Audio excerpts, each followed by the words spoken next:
a huge bulk to review all of these hearsay statements that each parent is saying that the child said to them in all their different affidavits. The first thing that Justice Mills pointed out is, in this case, the children had their own lawyer. And they did attend for a couple of assessments, and they went for counseling with therapeutic professionals. And all of these people are being called as witnesses at trial. So if the concern is the information of the child necessary through hearsay? And the judge said no, because the voices of the children will be heard without the need to rely on hearsay evidence. And the reliability of the views and preferences expressed by the professionals can be tested through cross-examination. So again, so you don't need to have these statements in the parents' affidavits about what the kids said. Judge said, no, I don't. What we're going to do is stay away from what the kids might have said to the parents or what the parents think they might have heard, because we have professionals that are coming to court under the principled exception to talk about what the children's position are. Right. And then where the real kicker came in for me in reading that case is saying that the whole problem with the hearsay statement is you can't cross-examine the person who made the statement in the first place. And even if you're talking about adults or kids, the person could have lied. Like, and how do you test that? Because you can't ask them.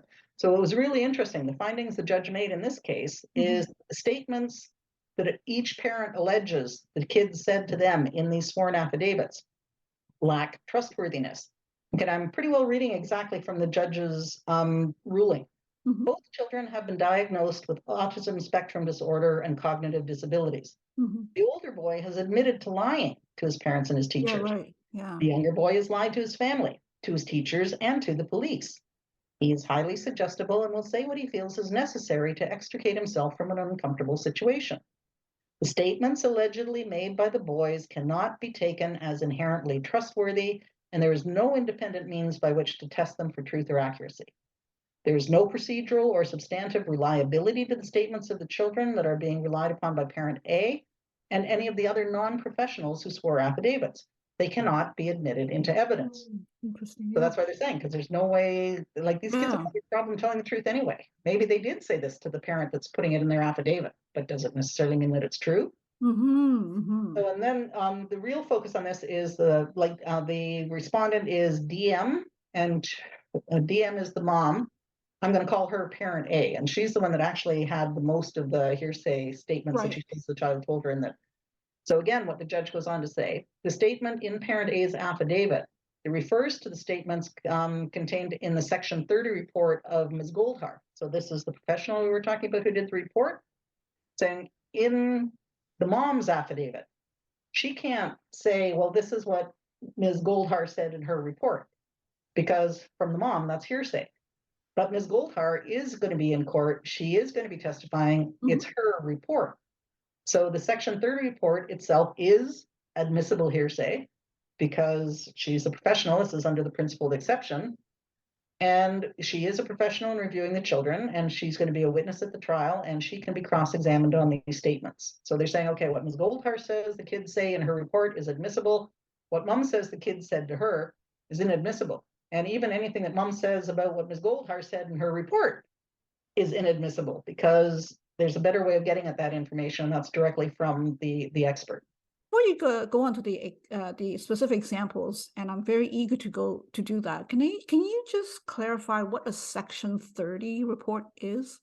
Okay, a Section 30 report is a voice of the child report. So it's the references to Section 30 under the Children's Law Reform Act. Okay. And what it is a Section 30 report is a report that is prepared by a professional who is experienced and trained in dealing with children in family law and family situational breakdowns, where they are being directed by the court to produce a report to assist the court to make the determination about what is in the children's best interests with respect to parenting and how often they should be spending time with each parent. What are the child's wishes and preferences? So they're quite often, you'll see them referred to as a voice of the child report, because it's a way of getting information about what the children actually think and feel and what they're saying when they're feeling safe and they're not talking to a parent. They may not want to hurt a parent's feelings. So again, you see, we run into that all the time. You'll have a child say to the parent, no, mommy, I want to stay with you all the time. Because they know that's what their mom wants to hear. And they know they're going to cry if the child says, I want to go see dad tonight. And say, well, you don't love me anymore. And kids are sensitive to that. So quite often, that's why like the Section 30 reports allow an independent, neutral third party who is trained to talk to kids to be able to make sure that what the children are saying is what they actually feel or want or have experienced. And then that report is presented to the court.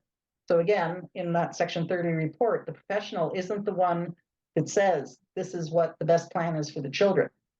But what the report does do is say, this is what the children have said, this is what the children have expressed, this is what I have observed, and I might have recommendations about what is best for the kids. But ultimately, it's going before the court for the judge to use that report as part of the overall review of the whole situation to figure out what should happen. Can the party initiate saying, well, I want to do a Section 30 report, or does it have to be ordered by a judge to get a Section 30 report? The Section 30 report can be ordered by the court, but it generally doesn't work unless it's on the consent of the parties. I see. Okay. Because everybody's got to cooperate, because the professional is going to be talking not only necessarily to the children, but it may involve interviews with the parents as well. Interestingly enough, I think that's one of the things kind of reading between the lines in this case, that Ms. Goldfarb was asked to do the Section 30 report, a voice of the child report, to tell the court what the children are actually thinking and feeling and how they feel about what the parents are arguing about for how much time the kids should be spending with each parent, and whether one parent is trying to get rid of the other parent or to really undermine the other parent with the kids. And the court did order a Section 30 report to be done, and mom did not participate.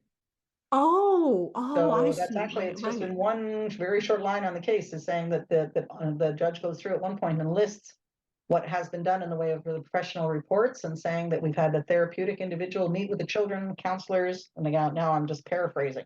Mm-hmm. But there's just like the half part of one sentence just says DM did not participate.